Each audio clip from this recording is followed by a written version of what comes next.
Good morning, ladies and gentlemen.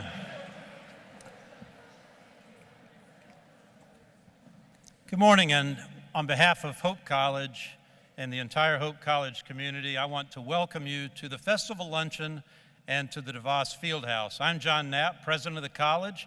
We are delighted once again to entertain a large crowd here in this venue and to have Governor Snyder with us today as well. It is a wonderful tradition, and if there is anything that we love about Tulip Time, it's traditions. And this is one of those that we at Hope College are very, very proud to be a part of. I want to also say that Governor Snyder just made a comment to me a moment ago that this is one of the real highlights of Michigan. And I think we'd probably all agree that that's very likely true.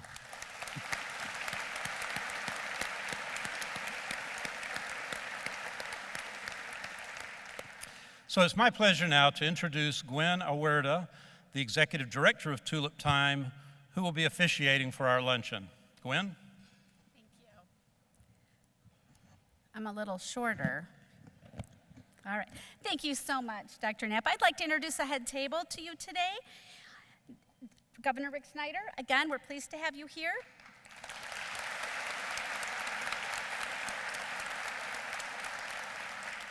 John Irwin from Huntington Bank.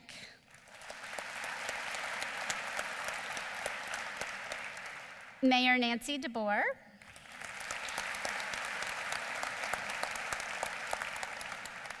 Amanda Cooper, who is Tulip Time's board chair this year.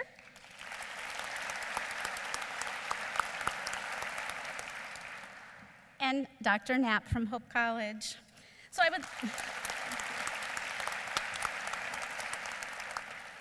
I also would like to say thank you to Hope College. We again have this lovely venue for another sold-out event. In a moment, I will ask you to rise for the posting of the colors presented by the Holland Department of Public Safety Honor Guard.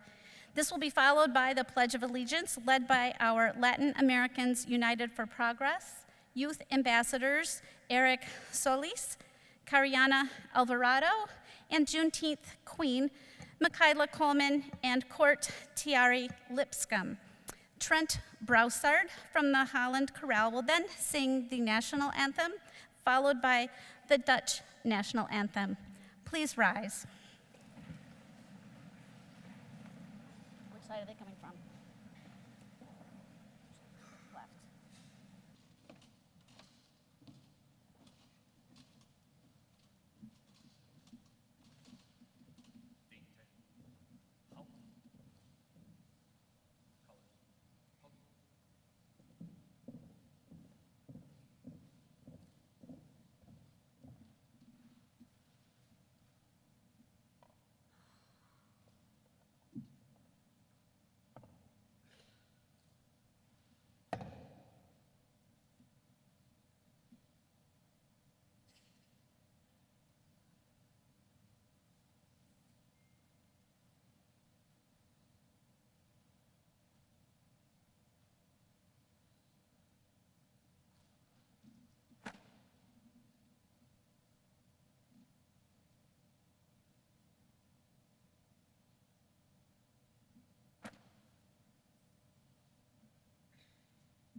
I pledge allegiance to the flag of the United States of America and to the republic for which it stands, one nation, under God, indivisible, with liberty and justice for all.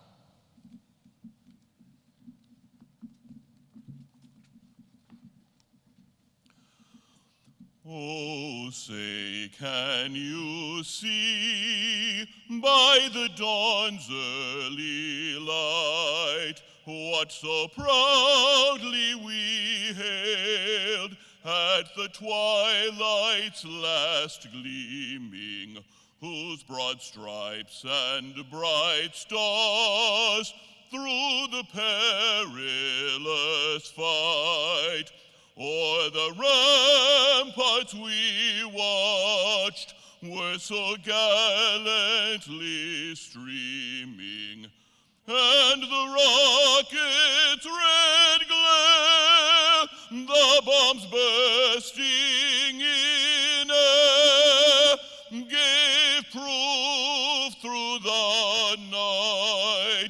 that our flag was still there. Oh, say does that star-spangled banner yet wave o'er the land of the free and the home of the brave?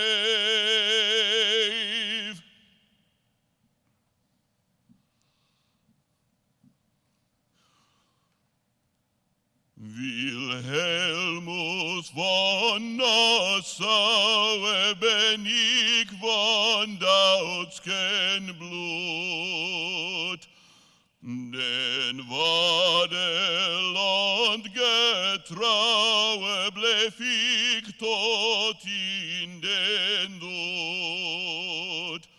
En Prince van Oranje ben ik vrij onverweerd, den koning van Hispanje heb ik altijd geëerd.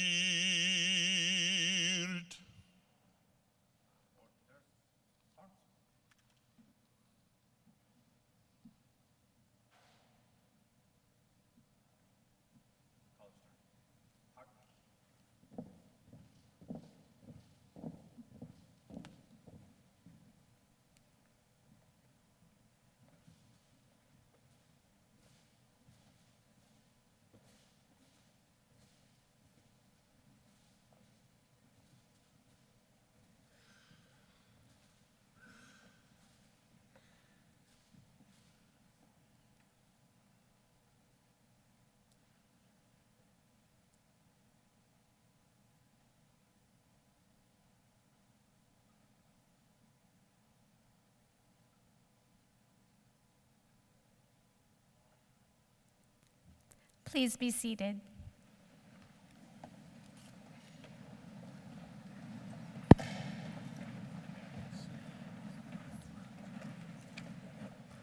I would like to introduce the chairwoman of our board of directors, Amanda Cooper, who will share a few comments followed by an invocation. Thank you, Gwen. As Gwen said, my name is Amanda Cooper, and I am the Director of Advancement at Zeeland Christian School, but I also have the distinct pleasure of serving on the Tulip Time Board. And I do mean pleasure. That's because I absolutely love Tulip Time. I love everything about it. I love the parades, I love the dancers, the fireworks, I even love the crowds of people. But here's the thing. Tulip Time isn't just about flowers and Dutch dancers. It's really about what Tulip Time does for this community. Every May, Tulip Time reminds us why Holland is such an incredible place to work, live, and visit. It's because this is a community that takes time to show up. At Tulip Time, our community comes forward in hundreds and thousands to volunteer, to march in parades, rain or shine, to scrub streets, to plant tulips. And today, you've all shown up, taking a few hours out of your valuable days to come and help us welcome the governor of this great state to this great community. It's Tulip Time in Holland, and I'm excited. I'm excited to get out there and see everyone show up. Now, I would like to offer a brief prayer. Please join me. Dear God, we are grateful for so many things today. We're grateful for the food we're about to eat. We're grateful for the generosity of the businesses and organizations who have graciously sponsored this event.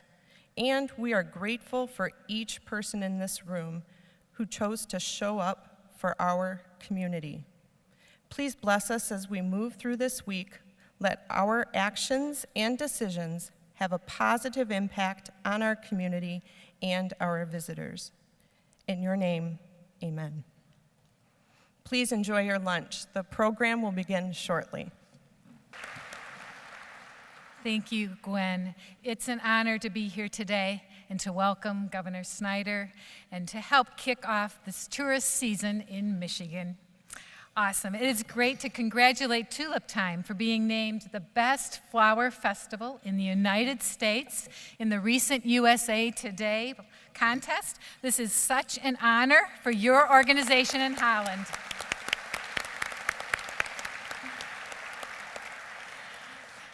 The city has received other awards recently. We won from the Expedia through the 30 Most Beautiful Towns in America. We're competing for the 6th year in the American Bloom program. And last year, we won 2 more prestigious awards with that great organization. Most recently, we were named by WalletHub.com as one of the best small towns to start a business in Inc. magazine. We are blessed to receive these awards and to live in a place where people want to visit, live, work, and play. I would like to welcome and recognize distinguished guests that are visiting us today. Would you please hold your applause until all the names have been mentioned? We welcome the following foreign dignitaries: Consul General Klaus van der Tempel from the Netherlands Consulate General in Chicago, Paulus C. Huel, Honorary Consul of the Kingdom of the Netherlands, Jan Solana Morales, the Consul of Mexico, Michiro Wada, the Consulate General of Japan, Frederick W. Hoffman, the Honorary Consul of the Federal Republic of Germany. Welcome to Holland.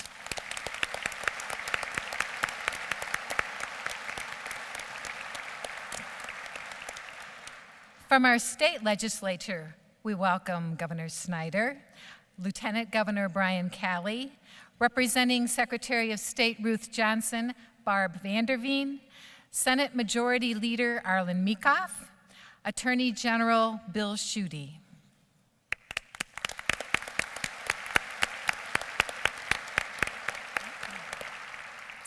And our local district representatives include State Representative Daniela Garcia, State Representative Mary Whiteford, State Representative Amanda Price, State Representative Roger Victory, State Representative Harvey Santana, and Senator Tanya Shootmaker.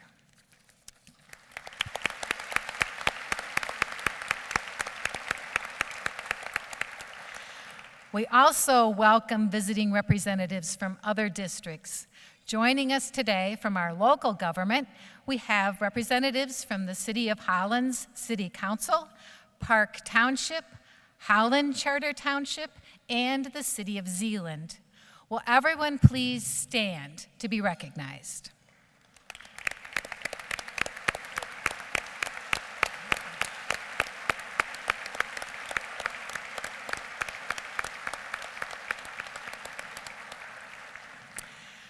I hope that you enjoy your day in Holland, helping us scrub the streets and keeping them Dutch clean.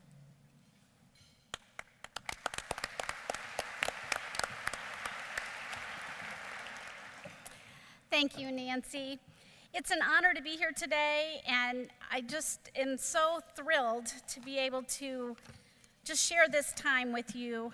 And to be nominated for the Best Flower Festival of the United States was something, but to win, holy cow, we were so excited. So thank all of you for voting. Our sponsors make it possible to accomplish our mission of inviting the world to join the dance.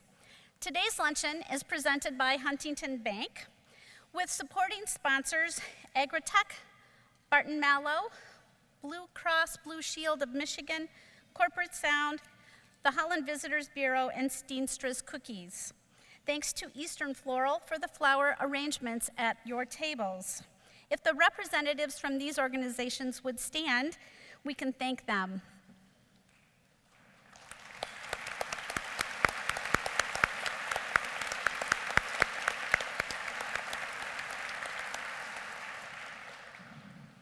would like to make note of a special and wonderful partnership that we have with the Visitors Bureau. Sally Lakaitis has invited guests from around the state, including Dave Lorenz, the Vice President of Travel Michigan, and most of the Michigan Travel Commission, and representatives from Midwest Living. If you could stand, please. I know they're scattered around here somewhere. On behalf of the Board of Directors, I would like to recognize our Grand Marshals for each of the 3 parades. This family needs no introduction to Holland, the Dykstra family. Former Mayor Kurt is now the president of Trinity Christian College in the Chicago area. We celebrate your contributions as well as the impact your family has had to the Holland community by honoring you as the Grand Marshal of the Crown Motors Volks Parade.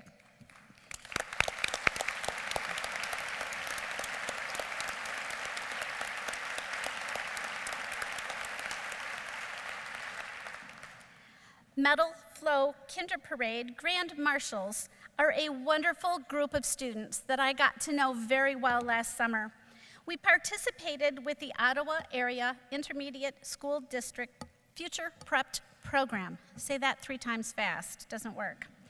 This 2-week program combines 6 students and 2 teachers working to innovate creative ideas in order to solve a driving question in your business. Our question was, how do we reimagine Kinderplatz, our children's festival that happens on the first weekend? They developed great ideas, with the biggest one making Kinderplatz more interactive and educational. Each child received a passport and traveled to the Netherlands, where they visited each province, learned something about that province, and completed a hands-on activity. These students also volunteered their time last weekend to host the Customs Hub at Kinderplatz. This was a huge success, with 475 children participating in the program. Our partnership with Future Prep is provided by Johnson Controls and Yangfang, who are hosting the students here today.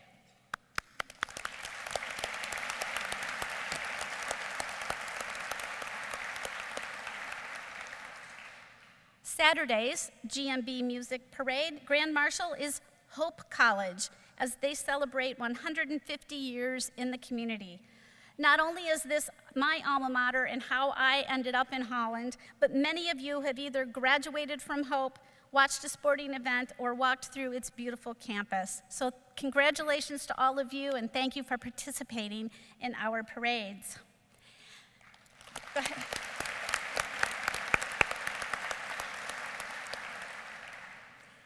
Our board of directors reflect the makeup of our community and act as continual visionaries in order to enhance and expand the celebration of our Dutch heritage and our tulips.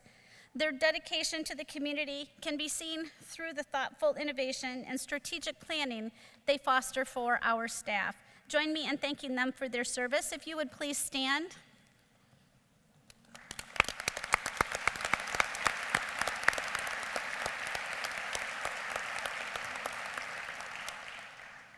We have an awesome staff and interns working behind the scenes to make sure that everything is perfect. A few of you are here today, and I would like to say thank you for your work you have done to make this festival so exquisite. Each year, we introduce new elements to surprise and delight you. Last summer, we were strategizing, and we realized that we had limited programming around one of our main activities in our mission, tulips. Well, there are 4.5 million tulips planted, but we did not have any programming around gardening. So we worked with P. Allen Smith, one of America's most recognized award-winning garden and design experts. He presented a great program last year on gardening and spent the entire week filming during the festival. The show aired in April on public television. I'm sure you can also find it on YouTube or their own channel. We've also joined the World Tulip Society. Who knew there was such a thing? Nathan Box, one of our board members, traveled to Korea last fall and presented information about Tulip Time and our economic impact on our community. This event occurs every 2 years, and we are excited to be a part of this growing group of people who celebrate tulips around the world. This past Saturday, we had local gardening guru Rick Weiss talk about 10 secrets to a success in your garden. And upcoming this Saturday is Jay Schwanke from U Bloom, and he will talk about how to enjoy flowers 365 days a year. For a second year in a row, we are partnering with Bethany Christian Services, attempting to break the world record for the most people dancing simultaneously in wooden shoes. How many of you have wooden shoes? Raise your hands. Okay, you all need to sign up. The funds raised through this fundraiser will support Bethany's post-adoption services in Tulip Time. Pella, Iowa holds this record at 2,605. We need to beat Pella. I think that could be a new, mantra or something. So please join the dance and help us break this record on Saturday. You don't need a costume, just your wooden shoes. Advanced registration is required. And this event will take place on the 14th of May at Collin Park, prior to the fireworks. How many of you went to Collin Park last Saturday expecting fireworks? Good, our marketing worked. We moved the fireworks to the second Saturday to give our regional travelers extended festival experiences and have a way for the locals to celebrate the close of the festival. The festival is in day number 5, and we had a record number of runners Saturday. Trolley tours have sold out by noon each day. Many of our shows are sold out. Windmill Island had a record weekend of attendees. The Art and Craft Fair was the biggest ever. Kinderplatz had 475 kids participate in activities. Many restaurants and retail stores have said last weekend was their best and busiest first weekend of Tulip Time in many years. Not to mention that the tulips are beautiful. If you haven't driven the tulip lanes, please download our new app and take a drive. The tulips and flowering trees are spectacular. Normally, in settings like these, we say, remember to turn off your cell phone. But today, I'm going to challenge you to get out your phone and download our app at your favorite app store. Also, as you walk downtown, you will find 3 pop-up gardens on 8th Street. They are spectacular places for people to relax, take pictures, and engage with nature. I especially like the display, complete with a live fish tank and suspended trees and tulips. You can find that in front of the Pocket Park. The list of new and different things can go on and on. The last new thing I would like to tell you about is our Dutch dance music. We are clamping to a new recording of the tune that we all know so well. Dr. John Verheuvel, born in the Netherlands, who graduated from Hope College, is a family practice doctor and a musician. He was part of the group that recorded the music the last time in 1971. Don't you think it was time for a new recording? We are very pleased with the results, and if you haven't heard it, be sure to see a Dutch dance performance. There are 55 of them throughout the week. The app will tell you exactly where and when those performances are. So what does all of this mean to Holland? Well, we think a lot. We have visitors from over 50 states, as well as over 30 countries. Approximately 500,000 people converge on Holland over the 8 days of the festival, and the hotels are nearly full. Last year, we conducted an economic impact and demographic study. The results confirmed the direction our board and staff have taken in programming. Many have perceived this as a festival for retirees. We have been very intentional in our programming as a way to attract a younger demographic, and the survey told us that 69% of our attendees are now pre-retirement age. The most popular events, which is no surprise, are Dutch dance performances, parade, and fireworks, all of which have one thing in common: they are free to attend. Tulip Time partners with many organizations to provide entertainment, hosts that answer questions at the information booths, trolley guides, and churches who make many meals for the motor coach guests. I wish I had time to name them all, and last year we gave back more than $89,000 to these organizations for their help in inviting the world to join the dance. This is what community is all about. The most impressive piece of data from the survey is $12.9 million. This is the economic impact on the local community due to Tulip Time. This is new money that wouldn't otherwise be spent in our community if the festival didn't exist. For those of you who missed last weekend's festivities, I would like to give you a visual of what you missed and invite you to join the dance for the next 5 days. And now we will scrub the streets.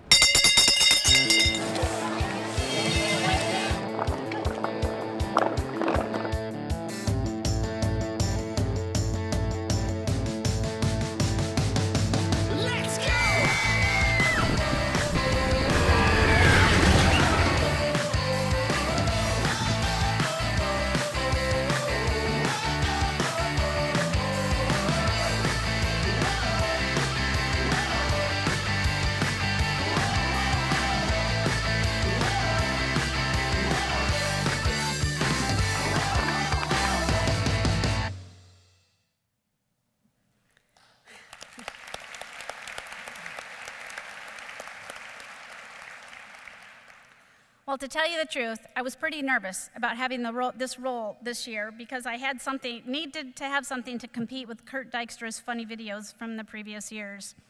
While not nearly as funny, it does give you an idea of what the festival is all about and what you don't want to miss during Tulip Time. And lastly, I would like to share our poster with Governor Snyder as a gift from Tulip Time and the City of Holland. Please enjoy this year's poster from artist Alla Dixon. Alla emigrated from Russia to the United States 20 years ago and is a self-taught artist. Her art has been exhibited around the world. She says her greatest accomplishment was getting her U.S. citizenship and winning this contest, as she now truly feels like a local. Alla, can you stand? If you've not met Alla, you're missing a treat, so please say hi to Alla.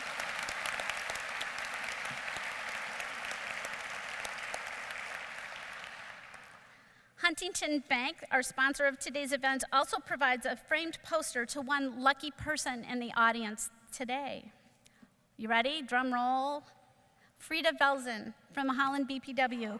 You have won this lovely poster. You can pick it up afterwards.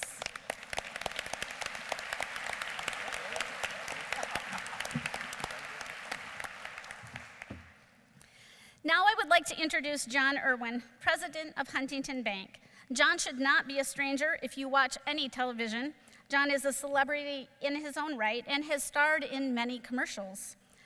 Huntington's commitment to community can be seen all over West Michigan, and we are honored that you chose to support Tulip Time. Thank you, Gwen.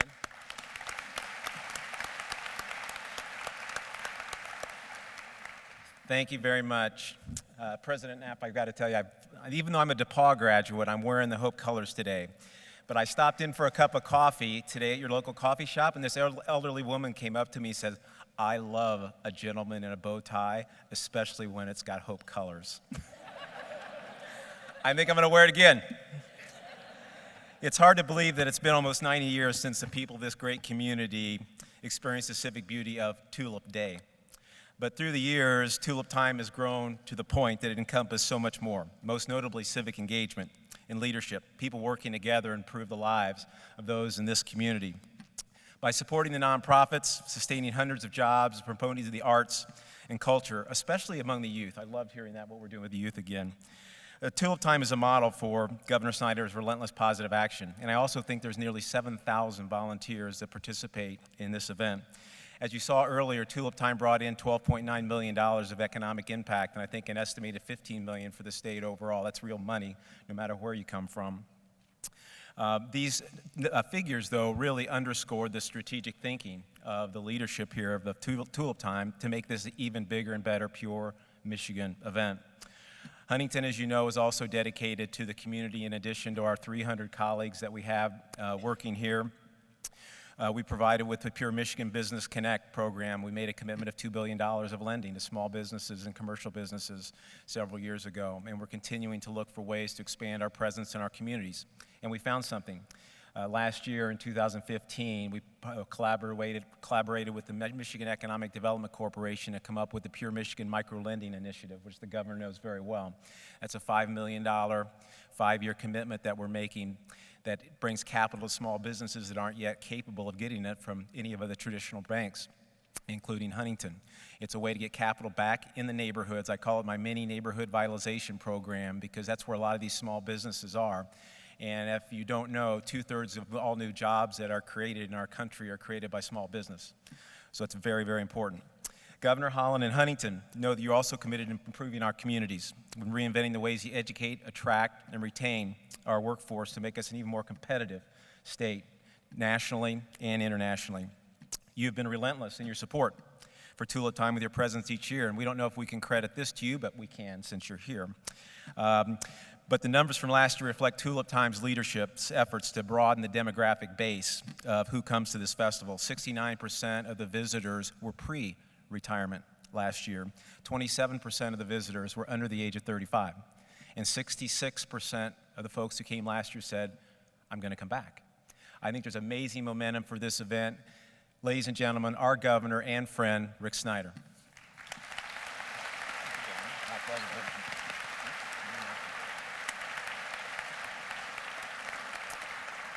Well, thank you, John. I appreciate that great introduction. It's wonderful to be here, and I want to start by thanking President Knapp for hosting us and having us here, and thank you for sharing my remark. This is a highlight of Michigan, and it's wonderful to be here. It's also great to be with the mayor. Mayor DeBoer and I had a chance to meet before this, and I appreciate her passion and her vision for the city of Holland. You're in good hands in this community. Also, I want to recognize it's great to have as Grand Marshal Mayor Dykstra back. Actually, the only question I had is, I don't know on the local cable channel if you're showing reruns of his past videos. That would be something that would be a highlight. Gwen, I appreciate your work on a new video, so I'm glad to see all the great work expanding this program. It is wonderful, and all the volunteers and the great work being done here. So congratulations, but thank you on behalf of all of Michigan. It's wonderful to be here with my partners in the legislature. We have a team. We've been reinventing Michigan over the past few years, doing good work together. And it's great to have the Senate Majority Leader, Senator Shoemaker, and a number of great representatives that represent your area. You should be proud. Not only do they represent you well, they represent all of Michigan well. And they have their heart in the right place. I want to thank the Consul Generals for being with us. This is an international festival. This is a highlight to people from many different backgrounds, many places around the world. It is something that's special, and you should be proud of the Dutch heritage that we have. I was proud to be in the Netherlands just a couple weeks ago, and to see the commitment, the connection is a special thing. And last year was a special event when we were able to get the King and Queen to come visit Michigan. And I can tell you, I've made the point several times, I'm working hard to get them here to Holland. So we should continue that dialogue to see what we can do to make that happen. But let me start by talking about this area. You should be proud. Not only are you a leader in tulips that have led you to be a leader in Tulip Time, you're a leader in tourism because of all that, but you're also a leader in job creation, in creating opportunities for families to have a career, to have a constructive life, to have an opportunity to grow and flourish. When you look at unemployment around Michigan, this area, Ottawa County, is among the lowest. The unemployment rate in this county is 3.2%. You should be proud of that. And I see more and more job opportunities being created every day here. But it's more than just jobs. It's the volunteer spirit. It's the spirit of one person looking after another person. Community helping community. That's something special, because it's more than just having a job. It's about having caring friends, neighbors, and people taking care of one another. So you're a role model for Michigan. And that commitment, the results you're showing, is showing up across all of Michigan more and more often. So I'm proud to report the state is doing well economically. We've created over 450,000 jobs in just the last 5 years. Our unemployment rate is now below the national average after having led the nation with the highest unemployment for years. We're at the lowest point in 15 years. Not only is it good to have people have opportunities at working again, but income levels are coming back. For the 10-year period from 2000 through 2010, and how we ranked of the 50 states in terms of income growth, we ranked 43rd. In the last 5 years, we've ranked number 8. In this last year, we ranked number 4 in terms of watching income levels come back. Home values are coming back. We're seeing that improvement. We're seeing homes being built again in our state. Now, these are all great things. And one thing, though, we need to learn the lessons of the past is when we had that lost decade, we became too complacent and content. We did that to ourselves. And so the point of saying times are good now is the message is, how do we work hard to make sure it stays good and gets even better? And not bring that complacency and contentment, but bring a focus in on continual improvement, striving to do even better. And that's what we need to do. Because we do face challenges in this state. Some we knew were there for decades, others that were unexpected. For example, the tragic crisis in Flint. That's not something anyone planned on nor wanted. But we're responding to that, and we will fix that problem. But what it highlighted was an area that we do need to invest in our future, that reflects a national problem, and that's our infrastructure. Think about the years I've been here, and I've been good about coming every year, but how many years did you have to listen to me talk about roads? Talk about potholes? Well, thanks to my partners and great partnership, we got something done to address that question. But think how difficult that was, and that was something we felt every day when we drove on the road. What we didn't talk about was what was underground. The water lines, the sewer lines, the utility lines, broadband opportunities. That's out of sight, and it's been out of mind too much, and we've underinvested. So one of the things we're doing this year is I've created a 21st Century Commission on Infrastructure. They've started their work already to say, don't we need to be thinking out 5, 15, 50 years about our future for infrastructure? And isn't that a wise investment for our health, for our economy, for our general well-being?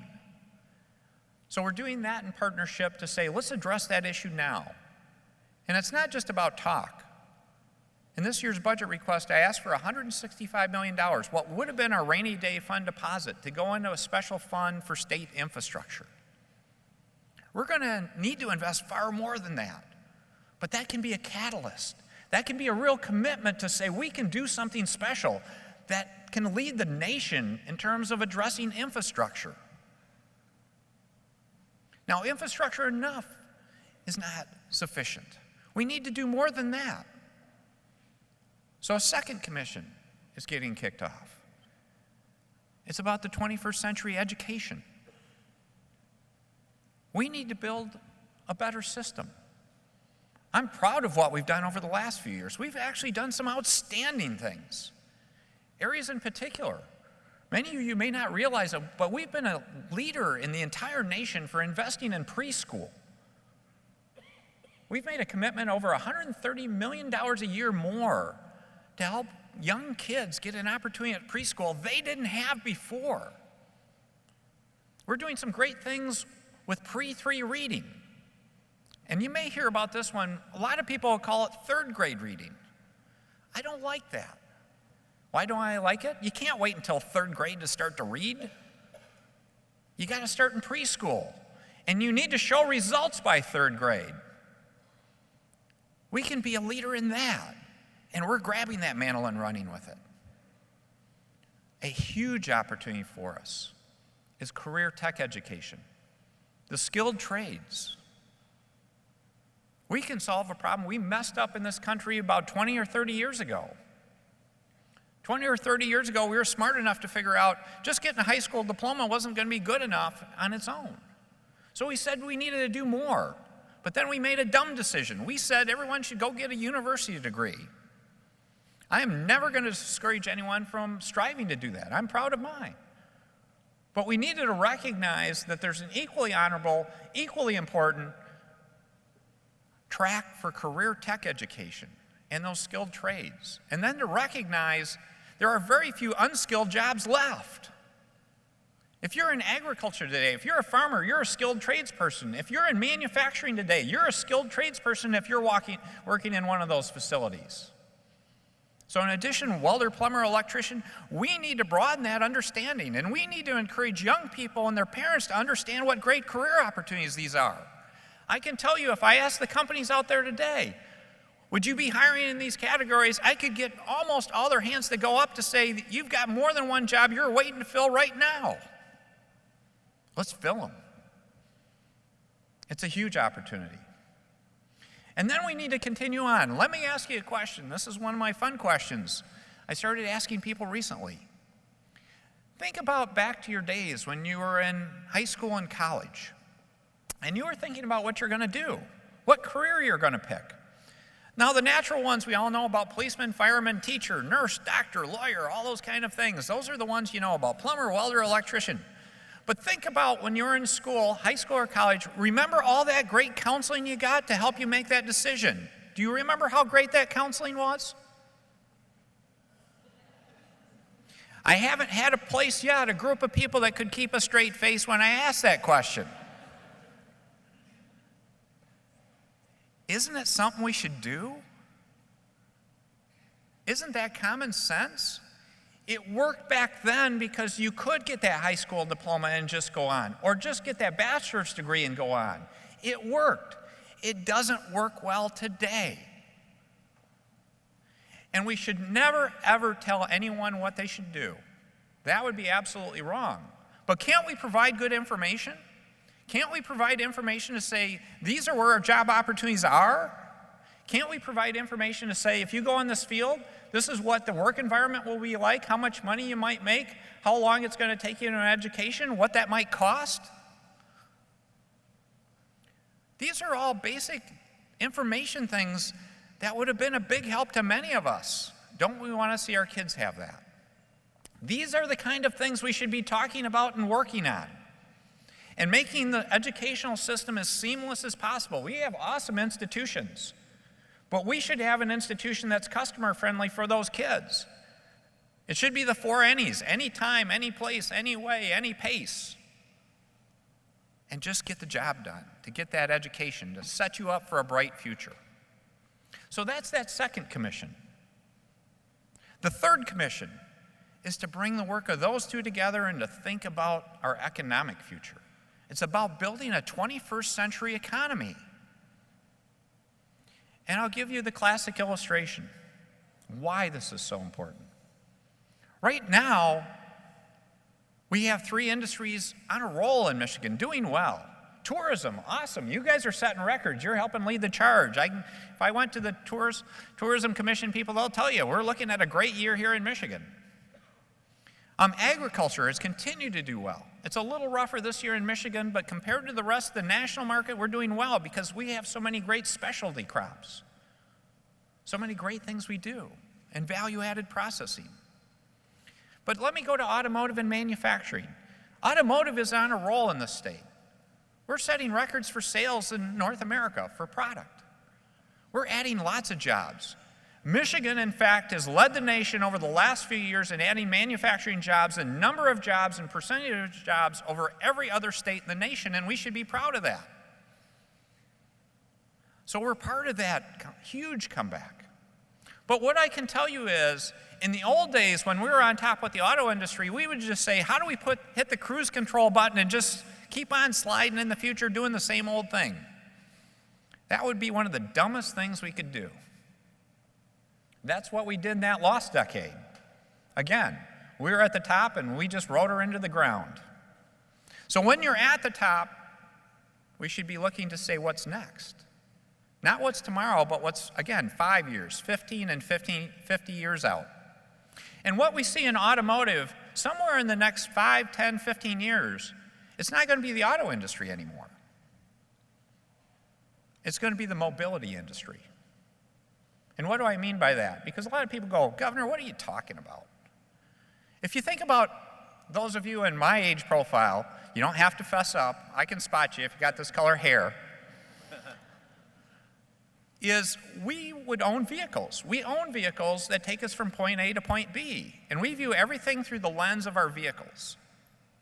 Now, if you talk to the young people here, they don't think like that, and the world's not headed that way. All they think about is they want to go from A to B. They don't think about their vehicle. They just want to get from one place to another, and it could be multiple modes of transportation. And whether they own the vehicle or not may not be important to them. We need to be planning for that. And we have important things like intelligent vehicles, vehicles that could drive themselves.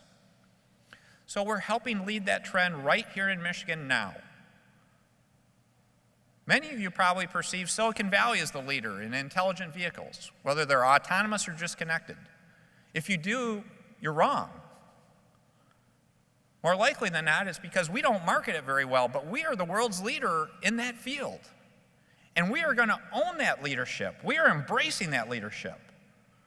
Just a couple years ago, we created something called M-City on the campus of the University of Michigan, about 32 acres. It's literally a test ground for intelligent vehicles. It's a mini town with underpasses, overpasses, all these things that they can go out and test. The interesting part is the auto industry is telling us there is no capacity left at this place to do anything more when demand is several times higher. It is beyond full. So what should we do? Well, let's go big. So we have a site in the state that was once called the Arsenal of Democracy, out at Willow Run Airport. It's where they built the bombers that helped win World War II. It had huge automotive plants on its site. We have a plan now to transform that into the American Center for Mobility. It would be 332 acres, 10 times the size of M-City. It would be the world's best place for the center of intelligent vehicles and mobility. And we're getting approvals now to work through the state support for this piece. And we're talking to the federal government. And we're talking to industry, and industry is embracing this idea. I had a meeting this week. We had leading automakers in the world at the table talking about how we can do this place. That's the future of Michigan. Not thinking about the rearview mirror of what the automotive industry looked like in the past, but saying it's going to be the mobility industry of the future. And we should be doing the same thing in information technology, in medical device, in all these fields. Let's embrace this concept. Let's prove we can be smarter and wiser, because it creates an opportunity that's special. And that's one reason I'm excited to be here, because I started talking about how you've led Michigan in so many ways. I need your help, and that's my ask of you today. Let's embrace these concepts. Let's embrace these concepts of infrastructure. That's just good common sense. Let's embrace that concept of education.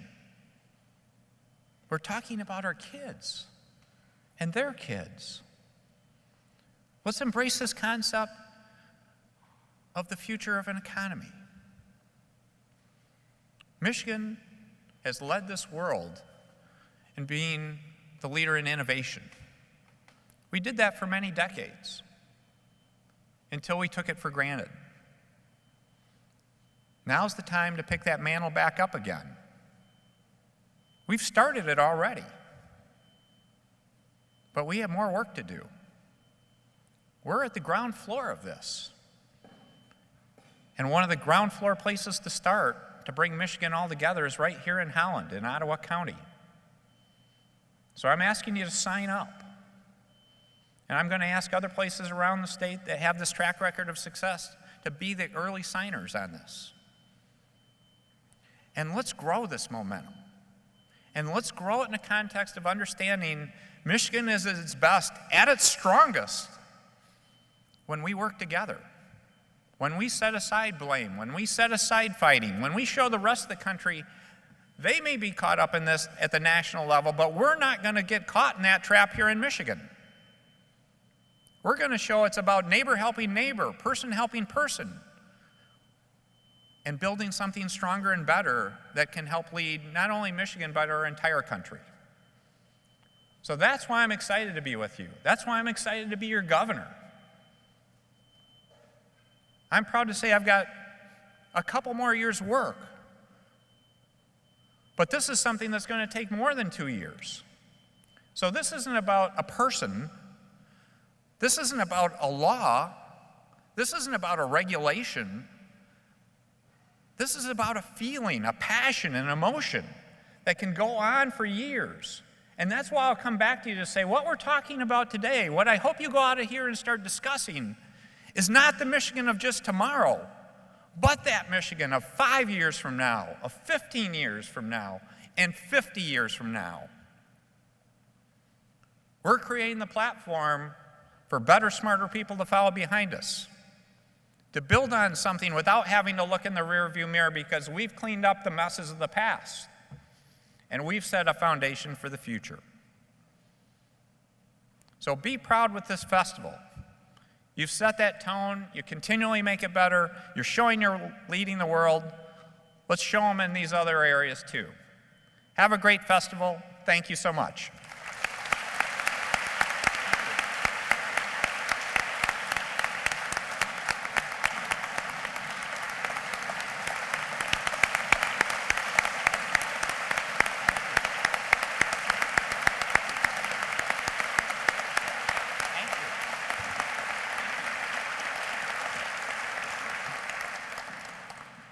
Thank you so much, Governor Snyder, for those inspiring words. I really appreciate it and appreciate you being here today. Well, since Mayor Nancy DeBoer declared the streets were dirty this morning, I think that it's time for us to join the street scrubbing parade and the Crown Motors Volks parade following that. So I hope you have a great day. I do encourage you to join us in clomping the record, and have a wonderful rest of the Tulip Time week. Thanks.